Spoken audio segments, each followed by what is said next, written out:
నమస్తే. నిన్న అసెంబ్లీలో రాష్ట్ర ప్రభుత్వం ఏదైతే బీసీ కులగణకు సంబంధించినటువంటి తీర్మానాన్ని చేసింది. సో దీని మీద ఇప్పటికే ప్రతిపక్షాల నుంచి ఎమ్మెల్సీ కవిత గారు ఇక అధికార పార్టీ మీద కౌంటర్లు వేస్తున్నటువంటి పరిస్థితి. సో మాట్లాడదాం. ఇప్పటికే పాడి కౌశిక్ చేసినటువంటి వ్యాఖ్యలు కూడా కొంత చర్చనీయాంశంగా మారాయి. 6 నెలల్లో ముఖ్యమంత్రి రేవంత్ రెడ్డి ఓటుకు నోటు కేసులో అరెస్టు కాబోతున్నారంటూ కూడా పాడి కౌశిక్ రెడ్డి వ్యాఖ్యలు చేశారు. సో మాట్లాడదాం ఇదే అంశం మీద కాంగ్రెస్ పార్టీ అధికార ప్రతినిధి బొజ్జ సంధ్యా రెడ్డి గారు మనతో మాట్లాడదాం. సో సంధ్యా రెడ్డి గారు ఎట్లా చూసుకోవచ్చు ఎమ్మెల్సీ కవిత గారు వ్యాఖ్యలు చూస్తూ ఉంటే ఏమనిపిస్తుంది? కేవలం బీసీలను మభ్యపెట్టడానికే ఈ కులగణన తెర మీదకి అంటూ ఆమె వ్యాఖ్యలు చేస్తూ ఉంది. ఇప్పుడు కవిత ఎట్లుందంటే చీప్ లిక్కర్ బిజినెస్లో అన్ని చీప్ మాటలు మాట్లాడుతుంది.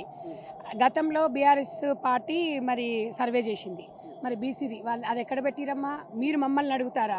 10 సంవత్సరాలు మీరుండి బీసీలు అన్నారు.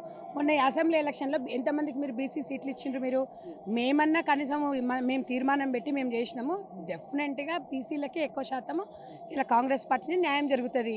ఇలా నువ్వు కూడా మాట్లాడుతున్నావు అంటే దయ్యాలు వేదాలు మంత్రించినట్టుంది. నువ్వు కానీ మీ ఎమ్మెల్యేలు కానీ ఈరోజు దొడ్డిదారిలో నువ్వు వస్తీవి. ఇవాళ నిజామాబాద్ ప్రజలు నిన్ను ఓడగొట్టిరు.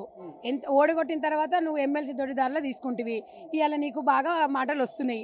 కాంగ్రెస్ పార్టీ గురించి మాట్లాడే నైతిక బాధ్యత కానీ హక్కు కానీ అసలు నీకు ఎలాంటిది కూడా లేదు.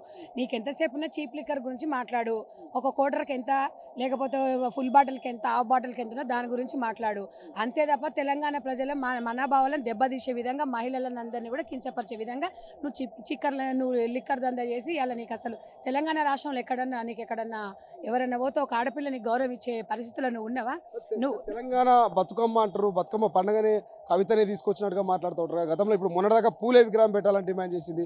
సో ఇప్పుడేమో బీసీలకు అన్యాయం అంటున్నారు. ఎట్లా చూడొచ్చు కవిత గారి వ్యాఖ్యలు? తమ్ముడు, గతంలో తెలంగాణ జాగృతి పెట్టి బతుకమ్మ ఆమె బతుకు తెరువు కోసం బతుకమ్మని తెర మీదకి తీసుకొచ్చింది. 1000 సంవత్సరాల చరిత్ర ఉన్న బతుకమ్మ కేసీఆర్ ఫ్యామిలీ కాదు, కేసీఆర్ ముత్తాత కానీ అంతకన్నా ముందు ఉన్నప్పటి నుంచి బతుకమ్మ ఉంది. ఉద్యమంలో డబ్బులు సంపాదించినారు ఎవరైనా ఉన్నారంటే నెంబర్ 1 కవిత అని చెప్పొచ్చు. దానికి నిదర్శనం నేనే. తెలంగాణ జాగృతిలో నేను కూడా ఆమె వెంబడి 6 సంవత్సరాలు పనిచేసిన. మేమందరం ఆయనకుండి చూసిన వాళ్ళమే. నువ్వు ఎలాంటి రేంజ్ నుంచి వచ్చి 10 సంవత్సరాల క్రితం 10,000 కట్టుకోలేని పరిస్థితిలో నువ్వు అపార్ట్మెంట్ ఉన్నదాని ఇవాళ ఇన్ని వేల కోట్లకి ఎట్లా వచ్చినావు అని తెలంగాణ ప్రజలందరూ కూడా తెలుసు.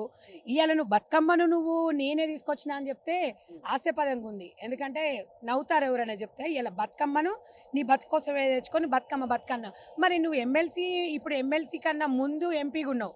మరి బతుకమ్మ అప్పుడు తెలంగాణ జాగృతి బతుకమ్మ ఎందుకు చేయలేదు? ఇవాళ ఏదో నువ్వు బతుకమ్మ అని చెప్పి ఊరూరా తిరిగి మొత్తం నువ్వు ఏదో మైండ్ గేమ్ ఆడినావు తప్ప నీకేం లేదు. తెలంగాణ జాగృతి వల్ల ఎంతమందిని ఇలా తెలంగాణ ఉద్యమంలో మేమందరం పాల్గొన్నాము.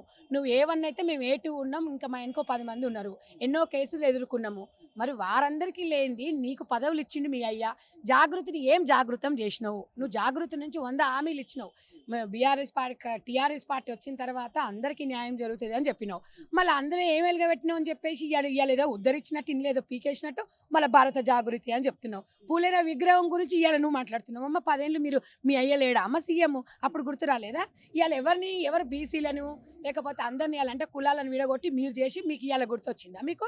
అంటే ఇవాళ నువ్వేదో పబ్బం గడిపోవడానికి ఉనికి కాపాడుకుని ఇంకా 4 రోజులు ఆగితే బీఆర్ఎస్ కాదు, ఇప్పుడు బీఆర్ఎస్ పార్టీ బీజేపీలో విలీనం చేస్తారు, టీఆర్ఎస్ పార్టీ పెట్టుకుందాం అనుకుంటున్నారు. మీరేమో బీఆర్ఎస్ను బీజేపీలో విలీనం చేస్తారని కామెంట్ చేస్తారు. కానీ బీజేపీ నాయకులేమో పార్లమెంట్ ఎన్నికల్లో బీజేపీకి బీఆర్ఎస్కి ఎటువంటి పొత్తు ఉండదనేమో బండి సంజయ్ గారు అంటున్నారు. బండి సంజయ్ గారు మొన్ననే చూసిండ్రండి. ఆయన ఓటమి మొన్ననే చూసినాము. వాళ్ళు నిజంగా అంత చరిష్మా ఉన్న వ్యక్తులైతే ప్రజలలో వీళ్ళు మంచి ప్రజానాయకులు అయితే గెలవాలి కదండి. మరి ఈరోజు అధికారం ఉంది. ఇప్పటికైనా మరి కవితను ఎందుకు అరెస్ట్ చేస్తలేరు? కేటీఆర్ని మేము అరెస్ట్ చేసేటోళ్ళము కాళేశ్వరం ప్రాజెక్టు గురించి అన్నారు. ఇప్పుడు లేరా మీరు అధికారంలో? ఎందుకు అరెస్ట్ చేస్తలేరు? 2 నాలుగు ధోరణి ఎందుకు మాట్లాడుతున్నారు? మీరిద్దరు ఒకటే. బీజేపీ కానీ బీఆర్ఎస్ కానీ గలీలో లేదు, నా తెలంగాణ లేదు, నా ఢిల్లీలో కూడా లేదు. మీ పని అయిపోయింది, మీ చాప్టర్ క్లోజ్ అయిపోయింది. మీరు ఏ రోజైతే ఇలా లిక్కర్ స్కామ్ గురించి కవితను వెనకేసుకొచ్చి అరెస్ట్ చేయకుండా కాపాడిండ్రో ఆ రోజే మీ పార్టీ బీజేపీ పార్టీ భూస్థాపితం అయిపోయింది. మీరు మాట్లాడుతున్నారు ఈరోజు. ఇలా నిజంగా బండి సంజయ్ గారు ఇలా ఇష్టానుసారంగా మాట్లాడే బదులు నిజంగా నిన్ను తెలంగాణ ప్రజలు నమ్మిన వాళ్ళు అయితే నీకు ఎమ్మెల్యేకి ఎందుకు ఓటేయలేదు, ఎందుకు గెలిపించలేదు? భారీ మెజార్టీ రావాలి కదా. మీరు మేము అధికారంలోకి ఒకవేళ తెలంగాణ రాష్ట్రంలో బీజేపీ అధికారంలోకి వస్తే కేటీఆర్ను కేసీఆర్ను అరెస్ట్ చేసేటోళ్ళం అంటూ కామెంట్ పెట్టింది. ఇప్పుడు తమ్ముడు నేను ఒకటి అడుగుతాను. గతంలో ఉన్నారు, ఇప్పుడు ప్రజెంట్ ఇప్పుడు కూడా కేంద్రంలో అధికారంలో ఉంది. నువ్వు ఎంపీవే కదా, నువ్వు ఎందుకు అరెస్ట్ చేపియలేదు? ఎందుకు ఆధారాలు బయట పెట్టలేదు? అంటే రాష్ట్రంలో మీ అధికారం ఉంటేనే అరెస్ట్ చేస్తారనమాట, లేకపోతే అరెస్ట్ చేయరు.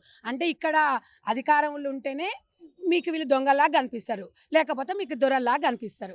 వాడొకడు ఉన్నాడు పాడి కౌశికొకడు, వాడు ఎప్పుడు ఏం మాట్లాడుతాడో తెలియదు. ఎలక్షన్లలో బ్లాక్మెయిల్ రాజకీయాలు చేసి ఇలా పెళ్ళాన్ని బిడ్డని పక్కన పెట్టుకొని మీరు ఓటు వేయకపోతే చచ్చిపోతామని చెప్పి నీకు సిగ్గు లేకుండా ఈరోజు రేవంత్ రెడ్డి గారి గురించి మాట్లాడతాడు. మా పార్టీలకు రావాలి ఇట్లా ఎదురు చూస్తూ ఉన్నాడు. అలాంటి మా పార్టీలకు మేము ఎందుకు తీసుకుంటాం? తాడు బంగారం లేనావు నువ్వు నిన్ను ఎవరు తీసుకుంటాడు? నువ్వు నిజంగా బ్లాక్మెయిల్ చేసినావా చేయలేదా? చేసినావా తమ్ముడు? మీకంతా తెలంగాణ వ్యాప్తంగా సంచలనం అయ్యింది. బిడ్డను పక్కన పెట్టుకొని పెళ్ళాన్ని పక్కన పెట్టుకొని మీరు ఓటు వేయకపోతే నేను చచ్చిపోతా, ఎమ్మెల్యే గెలవకపోతే మా ముగ్గురు శవాలు చూస్తారంటే ఇది ఎక్కడ రాజకీయం చెప్పండి? రాజ్యాంగ విరుద్ధం కాదా ఇట్లా మాట్లాడడం? నీకేం మాట్లాడనో తెలియదు, నువ్వు ప్రజలకు నుంచి ఏం మెసేజ్ ఇస్తున్నావు కూడా తెలియదు. నువ్వు మా రేవంత్ అన్న గురించి మాట్లాడతావు. రేవంత్ అన్న గురించి మాట్లాడే అర్హత నీకుందా? నీకేముంది చెప్పు? నీ బ్యాక్గ్రౌండ్ ఏంది? నువ్వేంది? నువ్వు ప్రజలకు ఏం చేస్తావు? అసలు నువ్వు ఒక ప్రజలలో పోయి నువ్వు ప్రజలకు ఏం చేస్తున్నావు? ఎంతసేపు చూసినా నువ్వు ఏదో తెల్ల షర్ట్ వేసుకొని వచ్చి అక్కడ పక్కన కూర్చొని ఏదో అహంకారంతో చేయడం తప్ప ప్రజలలో ఒక మంచి పని చేసి ప్రజలకు ఒక మంచి మెసేజ్ నువ్వు అప్పుడు ప్రజలు నమ్ముతారు. ఇలా కాంగ్రెస్ పార్టీ 100% తెలంగాణ ప్రజలందరూ కాంగ్రెస్ పార్టీ ఈరోజు ఇచ్చిన హామీలను నెరవేరుస్తుంది. ఇవాళ మేము 17 సీట్లు మేము గెలవాలనుకుంటున్నాం తెలంగాణలో. తెలంగాణ ప్రజలు కూడా ఇలా 6 గ్యారంటీ విషయంలో ఎట్లయితే మమ్మల్ని నమ్మి ఓటేసిండ్రు, ఇచ్చిన హామీలు ఇప్పుడు ఉద్యోగాలు కూడా 15,000 ఉద్యోగాలు కానిస్టేబుల్, మొన్న 7,000 మీరు అవి కూడా చూసిండ్రు కదా, మొన్న స్టాఫ్ నర్సు కూడా చూసిండ్రు. తప్పకుండా ఇప్పుడు నోటిఫికేషన్స్ చాలా రాబోతున్నాయి. అనుకున్నది ప్రకారంగా విద్యార్థులకు మేము న్యాయం చేస్తాము 100%. ఇక్కడ ఎవరైతే కాంగ్రెస్ పార్టీలో పని చేసిండ్రో ఈరోజు వాళ్ళకు కూడా మంచి స్థానం కల్పిస్తారు. ఇలా మహిళలకి ఉచిత బస్సు విషయమే మీరు గుర్తు చేసుకుందాం ఒకసారి తమ్ముడు. మహిళలు ఎంత ఆనందంగా ఉన్నారు ఇలా, ఎందుకంటే 10 రూపాయలు సేవ్ చేసుకున్నా కూడా రోజుకు డ్యూటీ వల్ల 10-20 రూపాయలు సేవ్ చేసుకుని నెలకు 1000 రూపాయలు సేవ్ అయినట్టే. ఇలా ఆటో డ్రైవర్లు బాగా ఆందోళనకు గురవుతున్నారు, వాళ్ళు నష్టపోతున్నారు. మొన్నదాకా ఆటోలో కూడా అసెంబ్లీకి పోయే సందర్భాలను హరీష్ రావు గారు, ఇదే పాడి కౌశిక్ రెడ్డి. సో ఎట్లా చూస్తారు? ఆటో డ్రైవర్లకు ఏం చెప్తారు? తమ్ముడు నేను ఒకటి అడుగుతున్నా, మీ తొలి వెలుగు నుంచి గతంలో ఒక్కసారి నెమరేసుకోండి. కేటీఆర్ హెలికాప్టర్కి దిగటోడా? ఎట్లా ఉండేటోడు?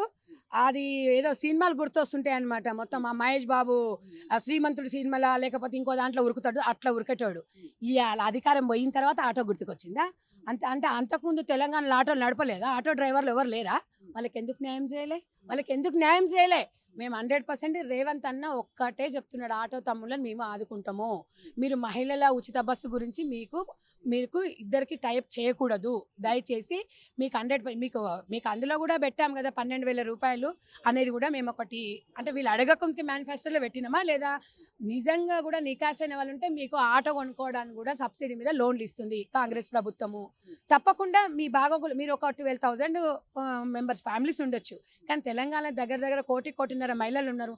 వాళ్ళని ఉద్దేశించి వాళ్ళ నోట్ల మట్టి కొట్టకుండా మీకేం కావాల నుంచో అడగండి. తప్పకుండా మీ మనోభావాలను దెబ్బతీయకుండా రేవంత్ అన్న ప్రతి ఒక్కరి గురించి ఆలోచిస్తున్నాడు. మహిళ నుంచి మొదలు పెడితే ఇవాళ ప్రతి ఒక్కరి గురించి ఇండ్ల గురించే కానివ్వండి, వైద్యమే కానివ్వండి, గురుకుల చూసిండ్రు కదండి మీరు. ఎస్సీ ఎస్టీ మొత్తం టోటల్ ట్రైబల్ మొత్తం గురుకులకు సంబంధించి 20 ఎకరాలలో మంచి పరిణామం తెలుసా ఇది? ఎందుకంటే దాదాపు ఒక 4-5 లక్షల మంది విద్యార్థులకు ఊరటనిస్తుంది. అంటే కార్పొరేట్ కాలేజ్ రీతిలో, అంటే ఇలా ఒక దగ్గర 20 ఎకరాలల్లో ఇంతమందిని చూసుకున్న ఒక 20 ఎకరాలంటే ఆల్మోస్ట్ ఒక్క కాన్స్టెన్స్కి 119 కాన్స్టెన్స్కి వైజ్గా పెడుతున్నారు. ఒక 2-3 వేల చొప్పున పెట్టుకున్నా కూడా దాదాపు 4-5 లక్షల మంది పిల్లలంటే ఇంతకన్నా ఎప్పుడన్నా కేసీఆర్ ప్రభుత్వం మీరు చూసిండ్రా తమ్ముడు? గురుకులాల్లో పిల్లలకి పురుగులన్నం పెడుతున్నారు. ఇట్లాంటివన్నీ మీరు చూపించాలి తమ్ముడు గతంలో. అలాంటిది మా కాంగ్రెస్ ప్రభుత్వంలో జరగదు. ఇది ప్రజల కోసము, పేద విద్యార్థుల కోసము నడుస్తున్న ప్రభుత్వము. దయచేసి గతంలో ఇప్పటి వరకు తమ్ముడు నేను చెప్తున్నాను, ఒక ఎన్జిఓ కూడా నేను పనిచేస్తాను కాబట్టి ఇప్పటి వరకు గురుకులాల్లో బీసీ వెల్పల్లో యూనిఫామ్స్ రాలేదు. ఇది నిజమా కాదా అనేది మీరు చూడండి. టెండర్లు వేయించుకుంటూ 1 ఇయర్ అయింది, ఇప్పటివరకు బట్టలు రాలేదు. అంటే ఇది పెద్ద స్కామ్ కూడా నడుస్తుంది. మీ కాంగ్రెస్ ప్రభుత్వం ఉన్నది కదా, మరి ఎందుకు ఇప్పటివరకు, అంటే గత ప్రభుత్వము టెండర్లు వేసినా ఇప్పటివరకు బట్టలు రాలేమంటున్నారు. మరి ఇప్పుడు మీ ప్రభుత్వం ఉంది కదా, మీ ప్రభుత్వాన్ని ప్రశ్నించలేకపోయారా? డెఫినెట్గా రేవంత్ రెడ్డి గారు మహిళలకు మంచి అవకాశం ఇచ్చారు. దళారీలను ప్రోత్సహించకుండా మహిళలకు డ్వాక్రా సంఘాలలో అందరూ కలిసి ఈ గవర్నమెంట్ యూనిఫామ్స్ మహిళా సంఘాలకే ఇవ్వాలని మంచి స్టేట్మెంట్ ఇచ్చిండ్రు.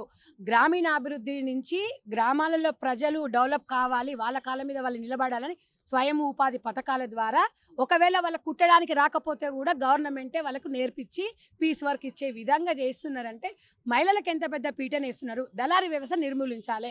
గతంలో ఇప్పుడు కూడా గతంలో ఉన్న ప్రభుత్వం కూడా ఇక్కడ టెండర్ నోటిఫికేషన్ ఒక్కొక్కసారి టెండర్ వేయకుండా కూడా జేసీలతోని కలెక్టర్తోని మినిస్టర్లు ఫోన్ చేయించుకొని వాళ్ళకి సంబంధించిన వ్యక్తులకు ఇచ్చి ఇవాళ నిజమైన దర్జీలకు నిజమైన ఉపాధి పొందే వాళ్ళకు నిజంగా మాలాంటి ఎన్జిఓస్కు లేకపోతే కొంతమంది మహిళా సంఘాల వాళ్ళు ఉంటారు, వాళ్ళందరూ కూడా అన్యాయం చేసింది.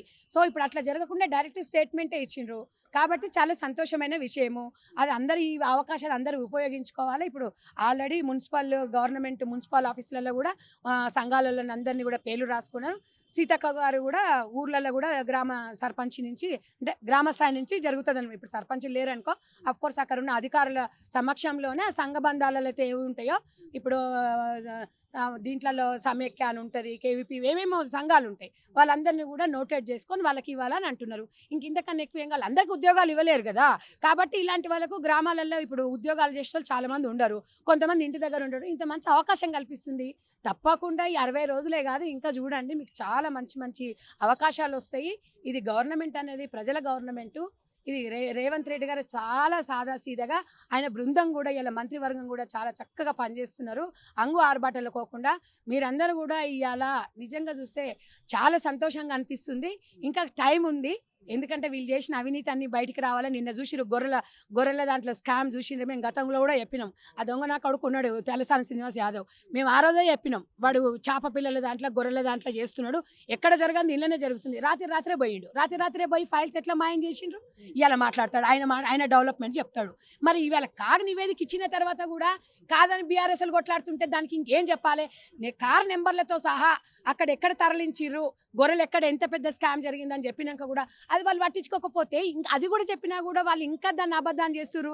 ఇంత దౌర్భాగ్య స్థితి తెలంగాణలో ఎవరన్నా ఉంటారా అండి? ఈ బీఆర్ఎస్ ఇంత కర్ర కాల్చి వాత పెట్టిరు బీఆర్ఎస్ పార్టీని, అయినా కూడా బుద్ధి వస్తలేదు వాళ్ళకు. ఇప్పుడు కాగ్ నివేదిక అనేది ఏమన్నా రేవంత్ రెడ్డి గారు ఏమన్నా తాత చుట్టాలా లేకపోతే ఇవాళ కాంగ్రెస్ పార్టీ చుట్టాలా చెప్పండి? ఇవాళ ప్రజల వైపు నుంచే కదా ఇచ్చింది. చేప పిల్లల విషయం కూడా చూసినాం కదా మనము. ఇక్కడ ఇదే మనం ఎగ్జిబిషన్ గ్రౌండ్లో 50 లక్షల మంది 30 లక్షల మంది వస్తే 10 కోట్ల మంది వచ్చిందని రాసుకునే చేపల పిల్ల విషయంలో ఇంత దౌర్భాగ్యంగా ఇంత దళారీ వ్యవస్థను తప్పకుండా అరెస్ట్ చేయాలి. ఇలాంటి అరెస్ట్ చేసిన క్రిమినల్ కేసులు పెడితేనే ఇంకొకటి రేపు చేయడు ఎవడైనా కూడా. నిజంగా మీరు నికాసైన వాళ్ళు అయితే రాత్రి ఫైల్స్ ఎందుకు ఎత్తుకపోయారు? మీడియాలే కదా వచ్చింది. మేమైతే అబద్ధాలు చెప్పట్లేదు కదా. మీరు నిజమైనడు ఉంటే నిజంగా సత్యహరిచంద్రుడు అయితే తలసాని శ్రీనివాస్ నైట్ పూట ఎందుకు తీసుకుపోయిన ఫైల్స్ ఇవన్నీ లెక్కలు చూపించాలి కదా. గొర్రెలు చచ్చిపోయినాయని, బర్రెలు చచ్చిపోయినాయని, ట్రాక్టర్ల విషయం పెద్ద స్కామ్ జరగాలి. ఇవాళ కేసీఆర్ ప్రభుత్వం రైతులకు ట్రాక్టర్లు ఇస్తానది ఎవరికి ఇచ్చింది? అక్కడ ఉన్న బీఆర్ఎస్ నాయకులకి వాడికి 20 ఎకరాలు 30 ఎకరాలు ట్రాక్టర్ ఇచ్చింది. ఎవరికి ఇచ్చినావు? డబల్ బెడ్రూమ్లలో ఎంత స్కామ్ జరిగింది ఎల్బీ నగర్లో మేము చూపియమా? ఎన్ని జరిగింది? స్థానికంగా మేము మాకు తెలుసు. అక్కడ 80 డబల్ బెడ్రూమ్ ఇండ్లు 180 డబల్ బెడ్రూమ్లు శాంక్షన్ అయితే మొత్తం బీఆర్ఎస్లకు వచ్చినాయి. మా దగ్గర చిట్టా ఉంది, చెప్తాం రండి. ఏం చేసినావయ్యా నువ్వు? రైతు బంధు అని చెప్పేసి ఇలా పాపం 1 ఎకరం 2 ఎకరాలు ఉన్న వాళ్ళకి ఏం న్యాయం జరిగింది? నువ్వు ఆ రైతు బంధు 30 ఎకరాలు 40 ఎకరాలు నేను వేసిన అని చెప్తున్నావు. వేసి ఏం చేసిరు? 2 సార్లు రైతు బంధు వస్తే మంచి 2 కొడుకుంటే 2 కార్లు కొనుక్కురు. ఇదా నువ్వు చేసింది? ఇవాళ నువ్వా? మేము పేద ప్రజల కోసం మేము ఇలా చేయడానికి కాంగ్రెస్ ప్రభుత్వం ముందుకొచ్చింది. ఇలా గ్రామీణ ప్రాంతాలలోనే రైతులే ఓటేసి గెలిపించారు మమ్మల్ని. తప్పకుండా గుండెల్లో పెట్టి చూసుకుంటాము. ఈరోజు గిట్టుబాటు ధర కూడా మేము ఇస్తున్నాము.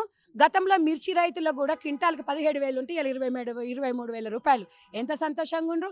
వర్షాలు వచ్చి మొత్తము మిర్చి మొత్తం కొట్టుకొని పోయిన రోజులే తమ్ముడు, మీరు చూడలేదా? తెలంగాణ ఎట్లా ఉండే రావకాశం లాగా ఉండే. ఇవాళ ఇన్ని అప్పులు చేసిపోయినరు. కళ్ళాలలో ఎక్కడన్నా ఒడ్లు కనిపిస్తున్నాయి మేము వచ్చినప్పటి నుంచి. మేము తప్పకుండా ఏ రైతు నష్టపోవద్దు. ఏ రైతు నష్టపోయినా కూడా పూర్తి బాధ్యత మాదే ఉంటుంది. ప్రతి ఒక్కరు సంతోషంగా ఉండాలి. ఏ తమ్ముడు కూడా ఏడవద్దు, ఏ తమ్ముడు కూడా ఆత్మహత్య చేసుకోవద్దు. చాలు, ఇప్పటికే మీరు తెలంగాణ బలిదానం కోసం 1,200 మంది తమ్ముళ్ళు ఇలా ఆత్మ బలిదానం చేసుకున్నారు. మీరు ఇంకా చేసుకోవద్దు. మీ కుటుంబాలకు తప్పకుండా న్యాయం జరుగుతుంది. ప్రతి ఒక్కరు కూడా మేము ఫస్ట్ ప్రమాణ స్వీకారం చేసినప్పుడు రేవంత్ రెడ్డి గారు వాళ్ళకు ఒక గ్యాలరీ సపరేట్గా వాళ్ళ కుటుంబాలకి గ్యాలరీ ఇచ్చిందంటే మీరు అర్థం చేసుకోండి. పేదల కోసం ఇలా నా తమ్ముళ్ళు ఎంతమంది అయితే తెలంగాణ కోసం చచ్చిపోయారో వాళ్ళ కుటుంబాల కోసం తప్పకుండా కాంగ్రెస్ పార్టీ ఆదుకుంటది. మీరు ఆవేశపడకండి తమ్ముళ్ళు. గత నోటిఫికేషన్లు వేసిర్రు, మళ్ళీ బీఆర్ఎస్ వాళ్ళతోని కోర్టులో కేసు ఎప్పించిర్రు. అలాంటి ప్రభుత్వం ఇది కాదు. తప్పకుండా మీరు అనుకున్న గ్రూప్ 1 కానీ, గ్రూప్ 2 కానీ, గ్రూప్ 3 అన్ని ఉద్యోగాలు పడతాయి. కొంచెం టైం, కొంచెం అవకాశం ఇవ్వండి. 60 రోజులు కాదు, మనం 5 సంవత్సరాలు మీరు మాకు అవకాశం ఇచ్చిర్రు. తప్పకుండా మేము ఇచ్చిన హామీలన్నీ నెరవేరుస్తాం. 20 సంవత్సరాలు కాంగ్రెస్ పార్టీ అధికారంలో ఉంటుంది. అందరికీ కూడా న్యాయం చేస్తాం తమ్ముడు. Thank you so much. ఇది మొత్తం మీద పాడి కౌశిక్ రెడ్డికి మాత్రం అదిరిపోయే కౌంటర్ ఇచ్చేటువంటి ప్రయత్నం చేసింది కాంగ్రెస్ పార్టీ అధికార ప్రతినిధి సంధ్యారెడ్డి. సో చూద్దాం, మరి 6 గ్యారెంటీలు అమలు చేస్తాం, ఇచ్చినటువంటి అన్ని హామీలను కూడా తీరుస్తాం, ఇక డిక్లరేషన్లు కూడా ఖచ్చితంగా ఆచరణలో పెడతాం. సో 5 ఏళ్ళు కాదు 10 ఏళ్ల పాటు అధికారంలో మేమే ఉంటామనేటువంటి రకంగా సంధ్యారెడ్డి గారు అయితే ధీమా వ్యక్తం చేస్తా ఉన్నారు. సో కెమెరా పర్సన్ అజయ్తో శ్రీశైలం, తొలి వెలుగు, హైదరాబాద్.